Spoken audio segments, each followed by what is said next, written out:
right. Is everyone able to see?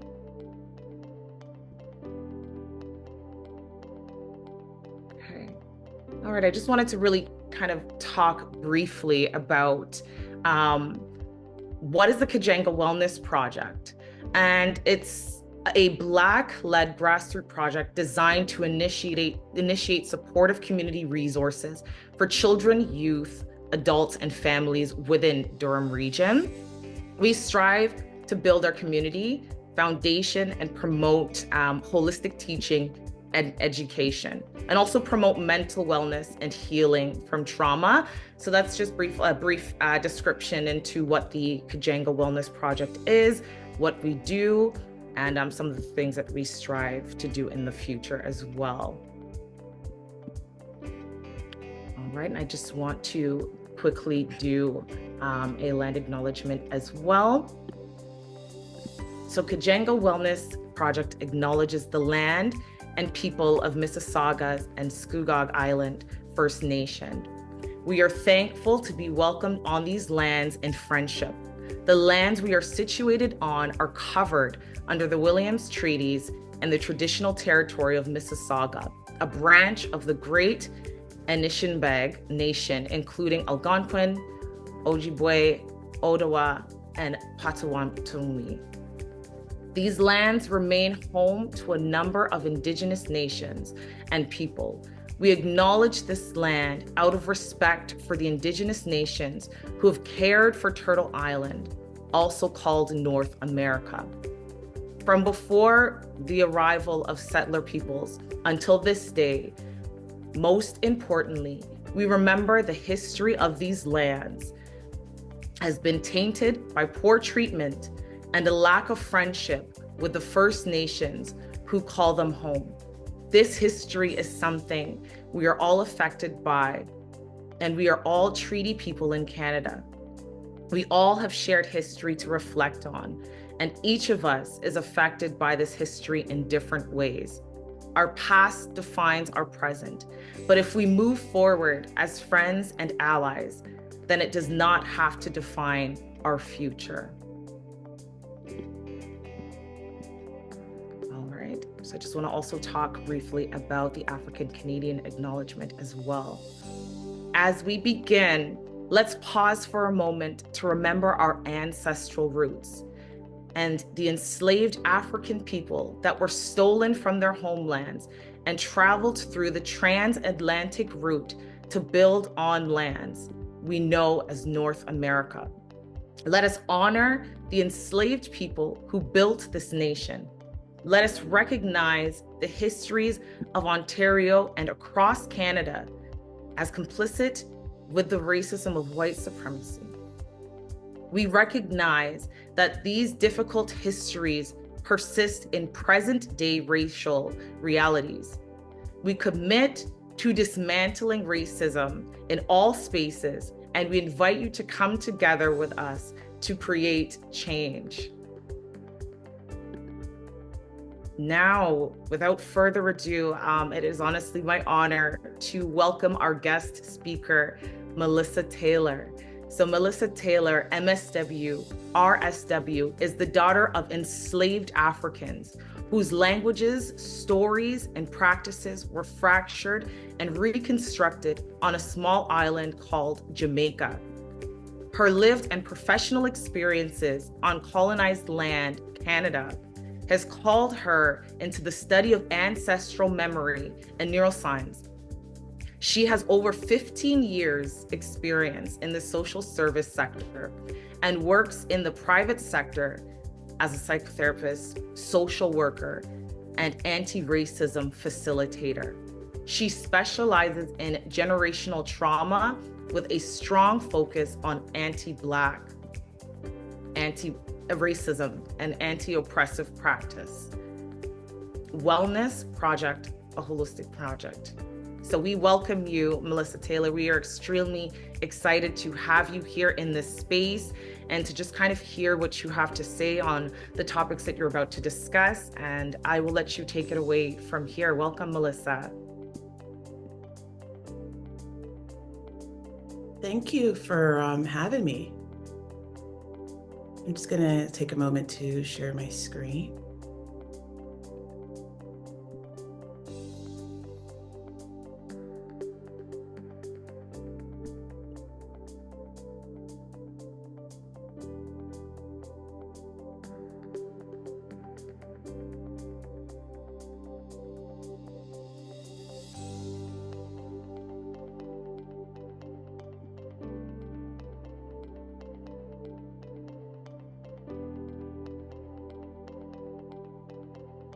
So in our short time together, we will talk about learning to regulate together, and we'll get into what is it that I'm talking about when I'm talking about regulate together.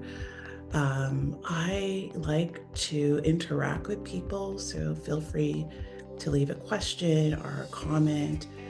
No question is too small or too big. We're here to learn from each other. I'm here to learn from you as well.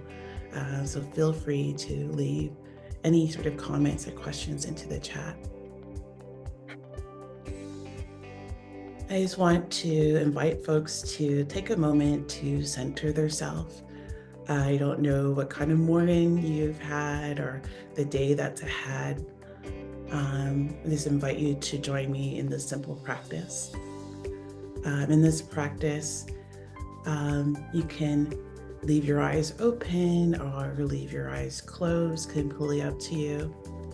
And if you have the ability to just gently connect with your heart, so you can place one hand over your heart or two hands over your heart. There's not a right or wrong way to connect. And just notice these words. I am enough. My ancestors are enough. We are all interconnected. Gently breathe that in. And gently breathe out. And notice, I am enough. My ancestors are enough. We are all interconnected. And just notice how your body responds to those words. And just take a moment to just offer kindness and grace, regardless if you're noticing some softness appear or even some resistance. And living in Black bodies, we don't get to experience and hear enough how much enough we are. We often hear the latter.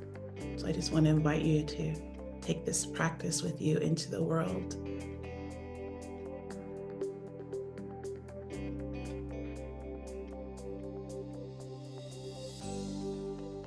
Our ancestors have survived so much, right? We have survived the Middle Passage, enslavement, colonization, segregation, workplace discrimination, and other forms of violence by institutions. And all of the harm that we experience has an impact on our genetic cells. So every time we experience harm because of our race, gender, disability, etc., when it's centered around our Blackness, changes our cells. It impacts our sense of safety and danger, so that changes within us, impacts our sense of self, our mental and physical health, our sense of connection and spirituality, right? All of this together, creates intergenerational trauma.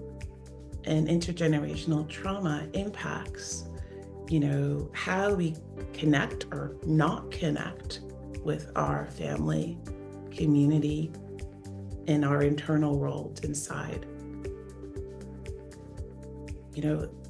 Systemic intergenerational trauma has also informed how we express fear and love in our day-to-day experiences. And trauma also distorts what we call culture. Sometimes what we call culture is really trauma. And I really want to invite everyone to take a moment and notice, is there something that I call culture that impacts my mental health and well-being that possibly could be trauma, right? Just an invitation to go inside and notice.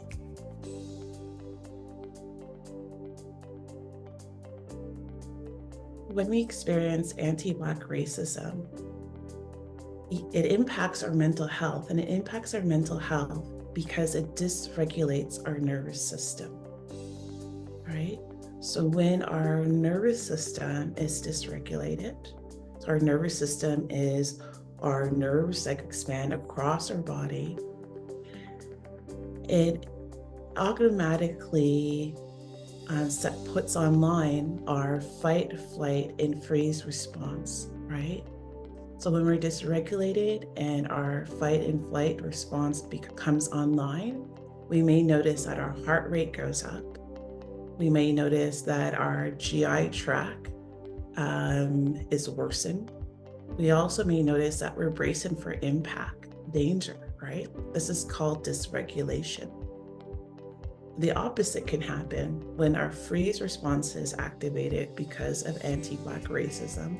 We might notice we feel tired all of a sudden. We might have low energy, feel numb, difficulty connecting with emotions.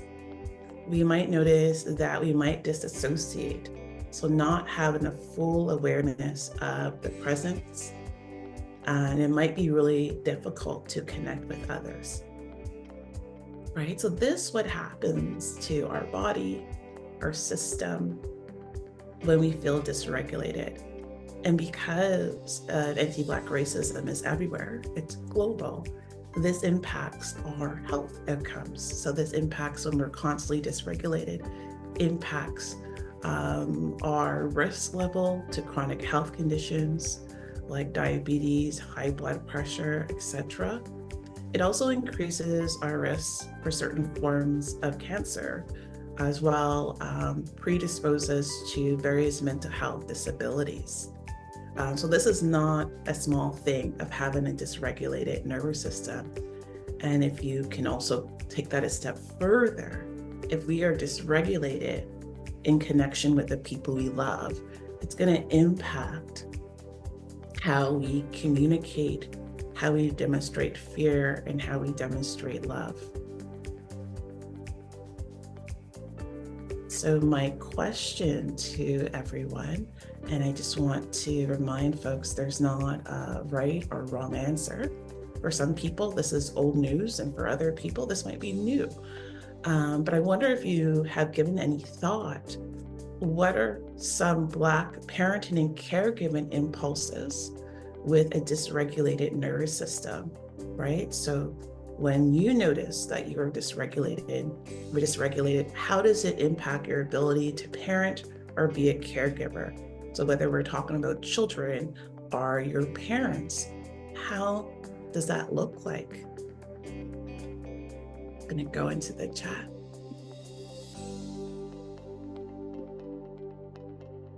Disorganized? Yeah, so it's gonna disorganize your system. Easily frustrated? Absolutely. Yeah, so a dysregulated nervous system is gonna result in being easily frustrated. Isolation, hypervigilant? Absolutely, I love these answers. What else? Lack of communication? Yeah, that's huge. Which could be violence in terms of physical and psychological. Yeah, absolutely, right? So if we're dysregulated because of systemic racism and generational trauma, so the things that our ancestors passed on to us to keep us safe and survival, it's going to impact our interactions with the people we love. Also reading anxiety, absolutely. Right? It's going to show up as anxiety in our relationships, right? These are great answers, right? And the thing I want to stress is when we're dysregulated, it is automatic. We are not choosing to be dysregulated. Our body has one job and one job alone. I like to remind people, And that one job is to keep us alive, right? So what our body does, our nervous system that is, it scans for danger and safety all day long. We're not even aware of this, but our body is constantly scanning. And if our body perceives a threat, so the threat can be perceived or it can be real, our automatic stress response will come online, and that may result in an undesirable behavior, right? So when an undesirable behavior comes online, there's a lot of opportunities that I like to remind people to do repair, because what we have to understand, although the impulse is automatic, it doesn't mean we stop there.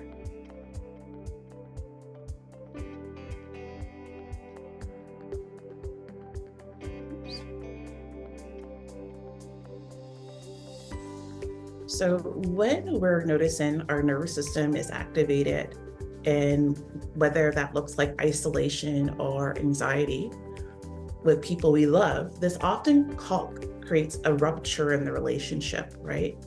So a rupture typically looks like someone was harmed in the process, whether there was intent or non-intent, but there was harm that happened. When we experience dysregulation, it's really important to come back to ourself, right? So come back to our sense of home. And this can be done through engaging in grounding exercises. There's many ways to engage in grounding exercises. It could be breathing exercises, it could be walking, it could be listening to music, it could be stretching. It can be replaying a conversation that we had with someone we love that really inspired us. Words that we need to remember to believe that we are truly enough in this moment, right? So this is what's really important to come back to ourselves, to regulate that dysregulated nervous system. You know, some people ask, like, well, how do I know that I am grounded? So there's a few key things we need to pay attention to know that we are grounded. When we're grounded, we are connected to our wise mind, right? In a dysregulated state, we are not connected to our wise mind. We're actually very disconnected from our sense of wisdom. So we know we're grounded when we're connected to our wise selves. You know, we are grounded when we are connected with our body. So being able to notice my breathing, being able to notice pain and pleasure and joy in my body. A dysregulated body cannot notice fully and be embodied to the various sensations that are happening in their body, because dysregulation takes you somewhere else pretty far away. When you are grounded, you can hear other people's perspectives and be responsive. So not reactive, but responsive. When we're listening, we're taking everything in and we're really trying to understand the person's point of view, right? And come from a place of wisdom, which is the responsive, right? So these are just some keys. This is not a complete list of things to sort of check off, like, am I grounded right now? Can I be able to connect to myself before I connect with others, right? Again, that's a key thing. When we're coming back to ourselves, we can reconnect.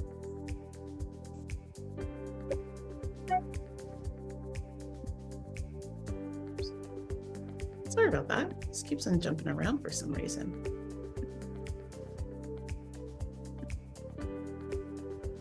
Once we are regulated, so we've grounded ourselves, whenever we experience a rupture in our relationships, it's really important to engage in repair, right?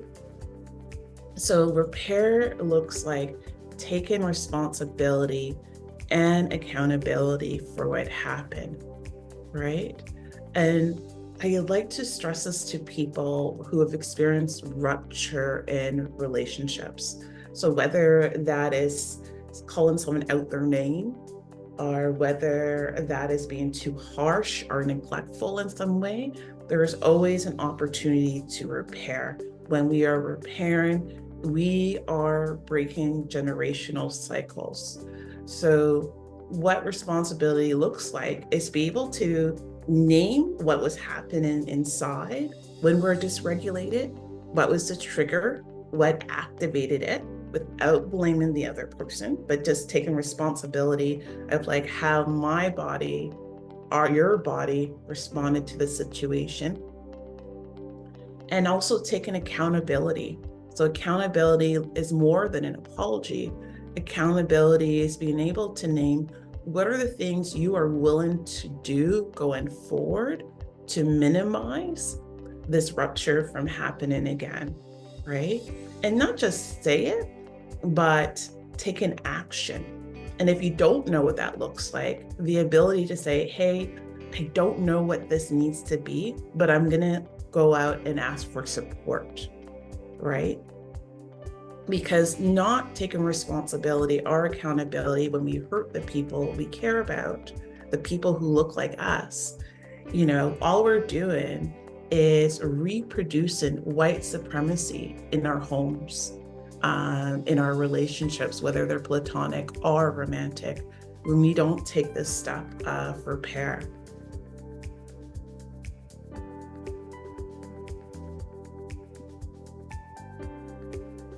Once repair has happened, this is like the biggest piece that becomes really critical in relationships, is to co-regulate together, right?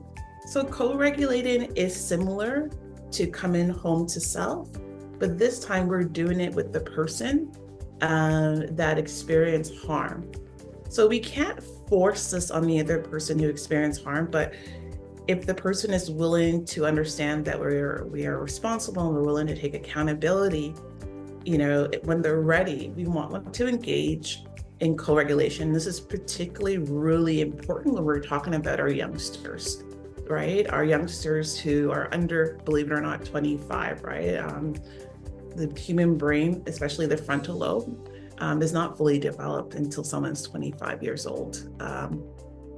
So co-regulation can look like, beyond words, is taking the time to sing with the person that has experienced harm, right? So it could be cultural songs that are rooted in healing. It can be dancing. It can be a hug. If you are a family of huggers, and if you're not a family of huggers, why not implement it? Because that can be really healing. It can be spiritual. It can also be teaching your young ones how to breathe or how to meditate. So much of what we do is modeling. So not just to the youngsters, but also in our platonic and romantic relationships. There's a lot of modeling involved. This is how we break generational cycles, right? By making a choice not to embody, white supremacy. White supremacy says, I don't need to apologize for anything. I'm the adult, or I'm the right person in the relationship. That is white supremacy. Going back to our ancestral roots, when we understood community and everyone having a role, it was very much rooted in connection and keeping people safe, so we can build for a better future. So co-regulation is extremely important piece. I like to remind myself, this is the reason I'm alive today. This is the reason why you are alive today, because of your ancestors. We took some of those pieces, although they became fragmented and organized. If our ancestors landed in islands or landed in places like Brazil, for example, or other parts of the world, we took small pieces, but there was a disorganization that happened, right? We were able to maintain bits and pieces of our languages. We were able to maintain bits and pieces of dance. It just sort of became disorganized, but we can reorganize how we reconnect by being intentional and being purposeful, by bringing it into our day-to-day relationships and not just putting it aside, for celebrations, right?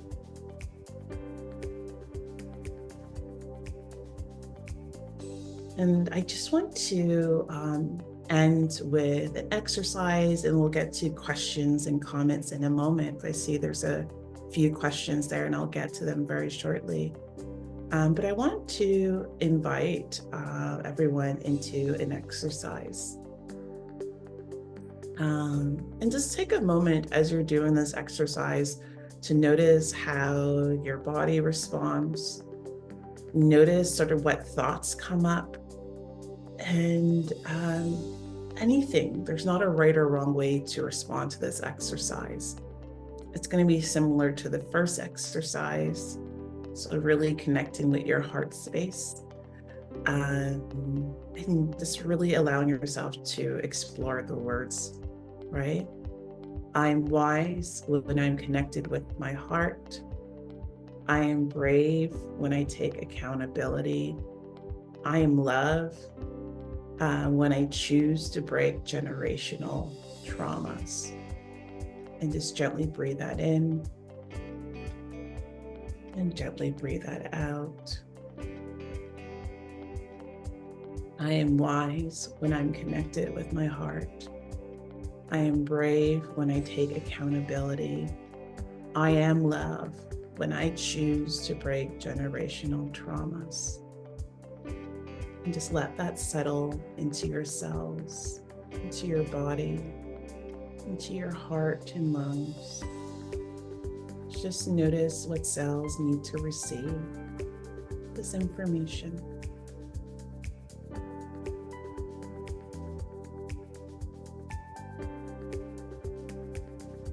And this is our segment now of questions and comments.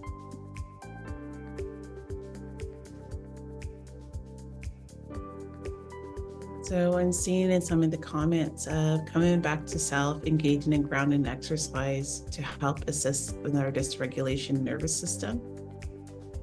So these are just notes to everyone.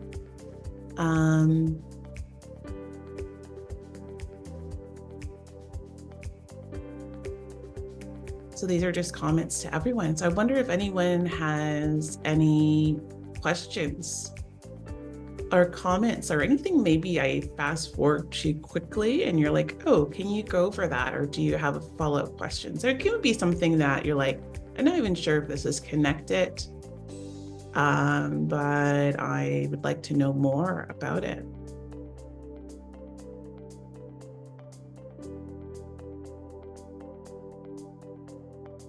So I'd love to kind of jump in there, Melissa, if that's all right. And it's not necessarily a question, but it's something that really resonated with me. And it was closer to the beginning of this session where I believe you stated something similar to, when we are grounded, we are connected to our wise minds. And that really stayed with me throughout this session. I really thank you because I've truly learned a lot in this short amount of time. But even that statement that you made earlier is something that stayed with me and something that I plan to kind of carry, being a mom myself and just kind of grounding myself and making sure that I stay connected to my wise mind. So I truly appreciate that and a lot of the wisdom that you dropped this afternoon. So I don't know if there's anyone else that has any questions or comments, anything for Melissa at this time, please feel free to share. Okay, I see a question. It says, listing some intergenerational trauma specific will be helpful. So generational trauma can look like a lot of different things. I can list a few things, but it definitely will not be an exhaustive list. So something to look for or to scan is do you notice in your family there's a fear or phobia of something without no logical grounding to it? And there might be some, right? Many, many moons ago, but not a sense of like, why do we do this thing or why we don't do this thing, right? That possibly can be an intergenerational trauma. It could also look like anxiety and depression. That could also be intergenerational. It can also look like various types of punishments that we have learned from our enslavers, and we practice it in our interpersonal relationships, right? And I really encourage people to examine that.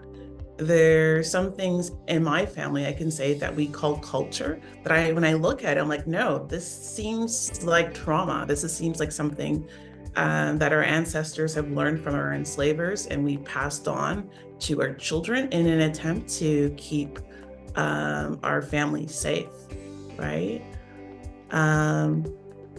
So those are just some examples. Something that I also forgot to mention is generational trauma is not always loud. So what I mean by that, anxiety is loud, depression is loud, physical discipline is loud, right? So these are obvious things that are observable. Intergenerational trauma is often silent, right? So it's what we don't do, right? Rather than what we do, right? So what are some of those unmet needs that seems to be passed on generationally that are not necessarily loud, that are very silent, right? So that can sometimes look like illogical fears, or that can sometimes look like a practice of not being connected with each other, because maybe there might be an implicit fear that I might lose this person, so I'm not going to get too close, right? So that's what I would call a more of a silent piece there. I'm seeing Wise Mind is a DBT concept. Maybe share a little bit about Wise Mind means. So it's more popular in DBT, but I wouldn't necessarily call it a DBT concept. A lot of Western psychology pretty much steals, colonizes from indigenous people around the world. There's a lot of stories, folk stories from West Africa that speaks to a wise mind. When I think of wise mind, I pull from growing up listening to Miss Lou and Anansi stories, and being the stories within there about connecting with wise mind. But I definitely understand how that gets adapted to Western philosophies. But I want to invite people to understand a lot of Western philosophies steal from indigenous people from around the world and label it and package it for us therapists to buy. What else is there?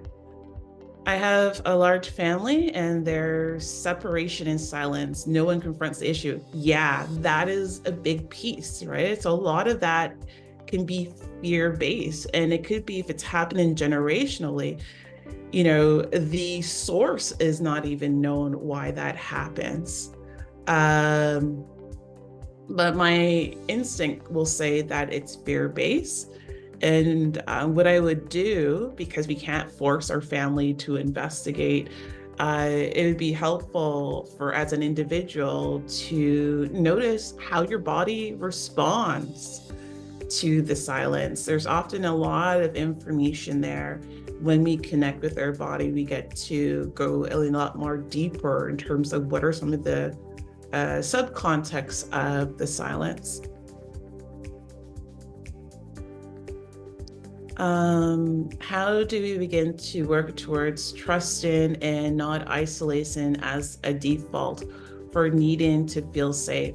How do we connect to this intergenerational trauma? That's a great question. So remember earlier when I mentioned that our body is constantly scanning for danger and safety, and this is an automatic thing our body is doing without us even really knowing that.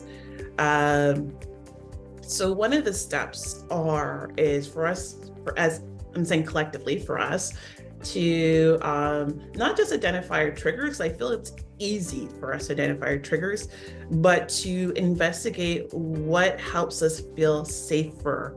I don't know if it's possible to feel 100% safe, but I think we can have some proximity to feeling safer, right? So to explore what are the experiences that help me feel safer in my body, and what are the ways I can embody those experiences that will allow me to connect, right? So a lot of this will be exploration, a lot of trial and error, but one needs to feel safer in their body before connecting with others, because it might be a risk, right?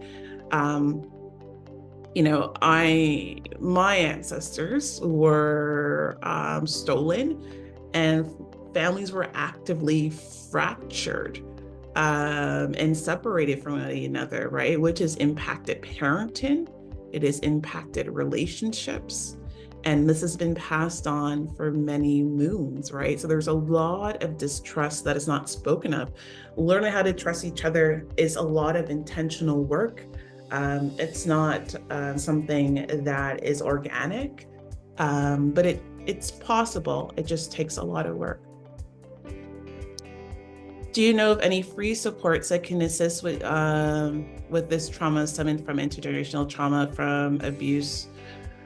I can't think of anything free off the top of my head, but maybe some of the panelists right now can sort of jump in and name anything that is free. That's one of my frustrations with this system, is a lot of the Band-Aid approaches that are free.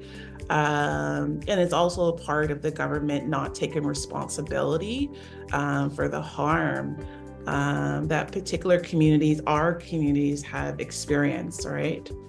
But maybe someone on this call can maybe answer that question better than I can.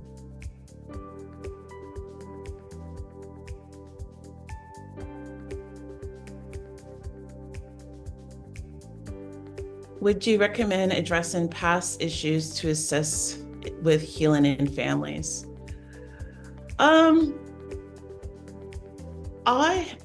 So with families, it's a little bit tricky, right? Everyone needs to be on board, and the reality is not everyone is going to be on board.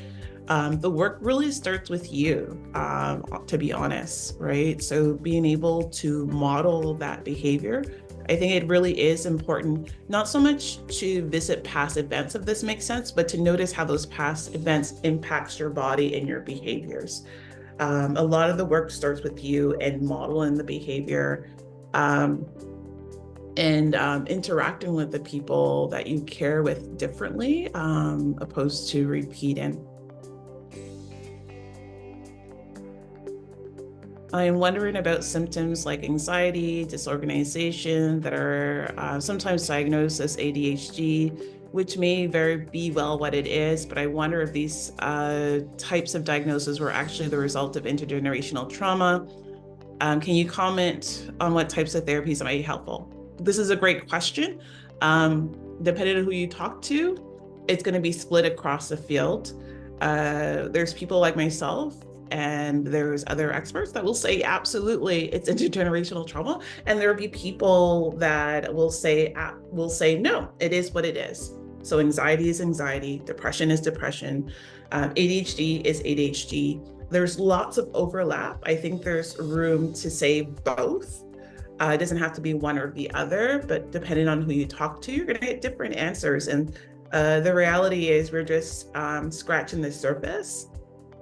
So no one can say they're an absolute expert in this and knows entirely.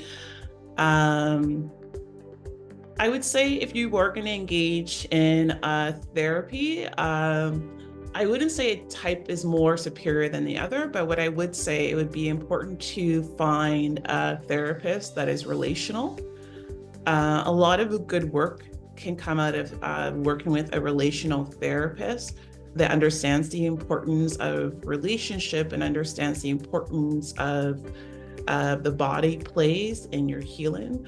I would say that would be important more than any type of modality.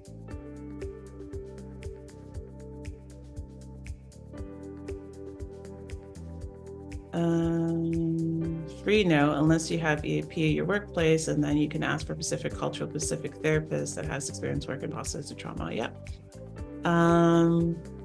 I'm in the UK. I believe there are support groups for African Americans and Black British people on Eventbrite. Yeah, there probably does exist there. Eventbrite's pretty great for that.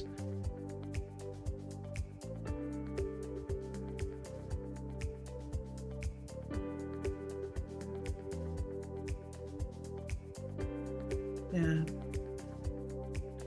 I realize in this economic time, we're all feeling stressed financially on different levels. I feel like there are some free things you can do on your own. I realize accessibility to therapy is a huge issue in Ontario. What I would encourage people to do, and this is going to sound so cliche, but it's very important, is to take a moment to track your triggers. So just take a small notebook or use your voice note, not so much your voice note on your phone. I don't like that. The idea of people keeping things on their cloud, although I know it's convenient. But if you can, just to write down some of your triggers.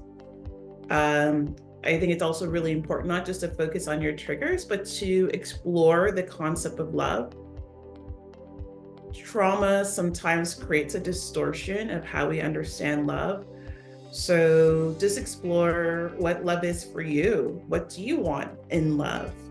When I say love, I'm not thinking about romantic. I'm talking about being purely human. Yeah. Whether we're talking about platonic or romantic relationships, right? So really explore what love is for you. What are actions that are love? What are ways that you can practice love, right? Love needs to be an embodied experience. And that can also be quite healing to interact with what is love and allow your body to experience it. If you notice that your body experiences it as danger in some way, that's a lot of information of possibly where you're at. And maybe there needs to be some more smaller approaches towards love in your life to feel safer. But I would definitely start there. Find like-minded people. I'm a firm believer that we heal together and not in isolation. I wish I could figure out a way that we were healing in groups. I think there's some limitation to individual healing as much as it is needed sometimes.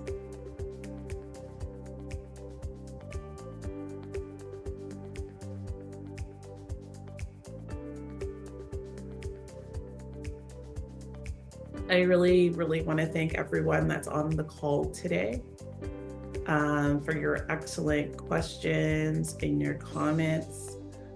I really want to invite people to keep the conversation going because there's a lot to explore in this area, and Black bodies need to do the research. We cannot rely on these systems to do the research. And we don't need to be a researcher to do the research on intergenerational trauma and how to heal it. Every day offers an insight, a possibility of healing. It's really up to us to go deeper and to ask questions and to connect with one another for those next steps.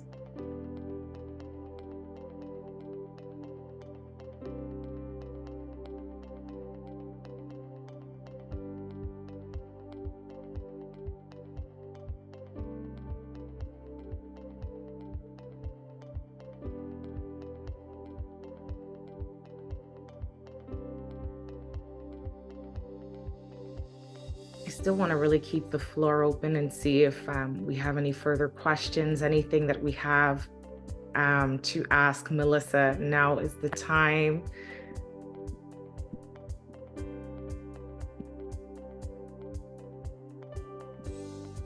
I believe somebody put here, I have a lot of work to do in terms of learning, but I believe that healing trauma will directly heal many of the symptoms that we are misdiagnosed with. I completely agree. Yeah. And I want to also invite the idea that not everything needs to be healed. To look at everything that is quote unquote wrong with us could be quite an overwhelming experience and not very helpful. I would encourage folks to focus really on one thing.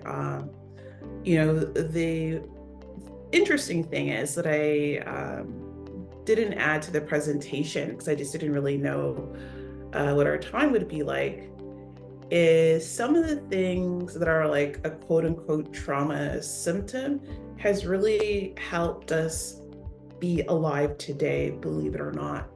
So one of the things I like to share with clients that really rocks their world is disassociation is a survival resource. Without disassociation, I don't know if we would be here today. To be Black and present at all times would have actually killed us. So the ability to disconnect from our body is really a huge gift. And that usually rocks people's world because they're like, how can it be? I'm missing time. I'm missing that. Yeah, that sucks. And there's times where it's absolutely needed. So my approach in philosophy, not everything needs to be healed. Not everything needs to be tackled. Do some things, yes. So I think the pieces that impacts our interpersonal relationships, that impacts our ability to connect with the people we love and ourselves, most importantly, those things make sense to target. But there's some things that are really survival resources that has helped kept us alive and will continue to keep us alive. Those of us who work in toxic work environments or school environments, that really doesn't honor our Blackness and spits in our face. There are times that we might need to disassociate.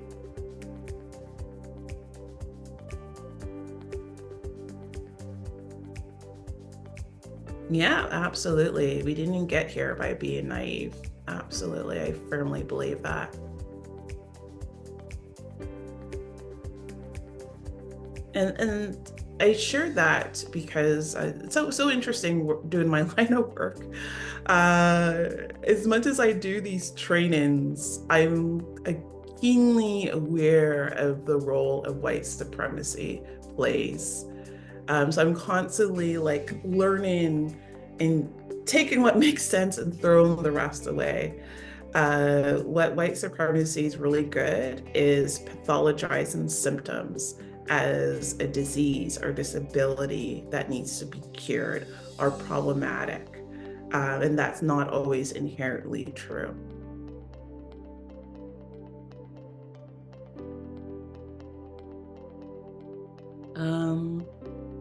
I have worked in mental health field. I'm a qualified social worker, and it's alarming as there are so many young Black men in the system who I believe would benefit from taking therapy and not be prescribed synthetic drugs. It's counterproductive. What is your opinion on this? I believe a lot of reasons why young Black men are institutionalized due to poor intergenerational parenting. I agree. I agree. And I would say it doesn't need to be therapy. As radical that might sound like coming from a therapist, and it doesn't need to be therapy.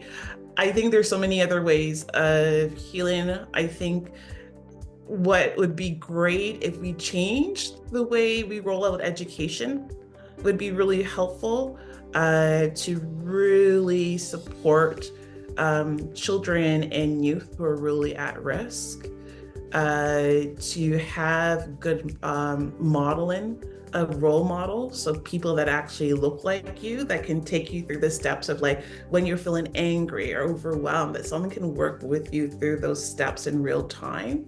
It doesn't need to be a therapist to learn these skills to help regulate your system. A lot of this is practice. A lot of that is, I think a lot of this can be learned through music. A lot of this can be learned through dance. A lot of this can be learned through sports. It just needs to be integrated. And I think for young people, it would be less intimidating if a lot of these skills were incorporated in things they already like. So that would be my approach to young people opposed to a therapy room.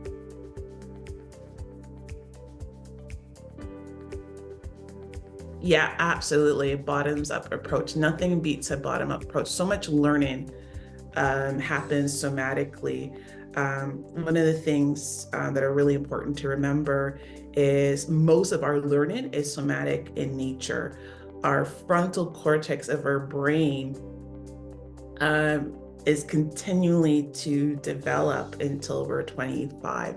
It's not fully online. So if I have an experience, let's say when I'm 6 years old, of like cigars, I don't know why that's coming to mind, of cigars, and it's an unpleasant experience, I'm not going to necessarily remember that memory of the cigar, but I may have an aversion to the smell of it without really knowing, right? Or if my mom had a really difficult birth, and my life was at risk, and I was in the hospital for 8 weeks and not connected to my mother, my body's going to remember that, right? So many of our experience is very somatic in nature and not necessarily a linear narrative in our brain. So a bottom-up approach is absolutely needed in intervention. I appreciate you highlighting how white supremacy is problematic and has led to false narratives and continues to provide harm to Black bodies, our families, and you. Yeah, absolutely.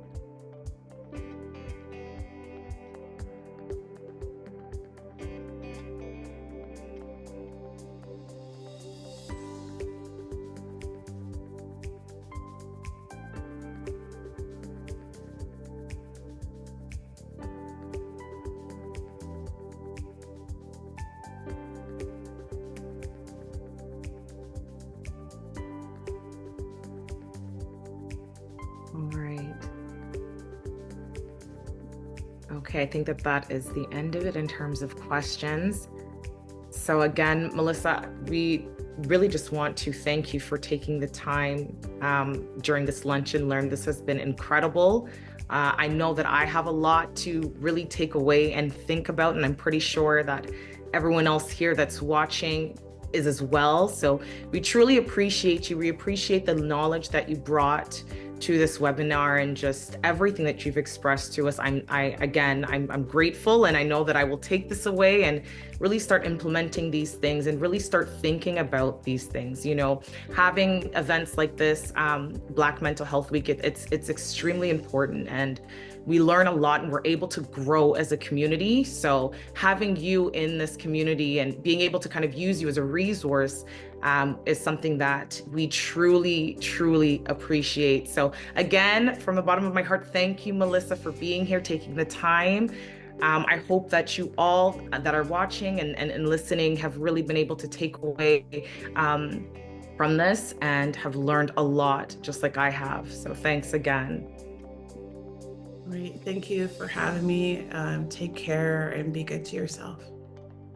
Awesome. Thank you. And before we close, I just want to quickly share my screen and just share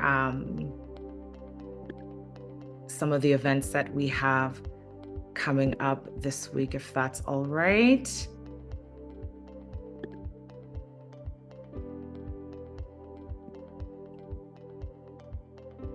All right. Are you guys able to see that?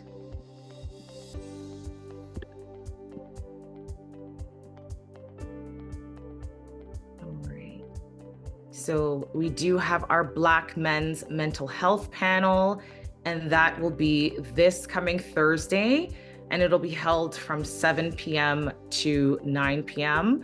And please feel free to just take this opportunity to scan the barcode that we have provided here for you as well.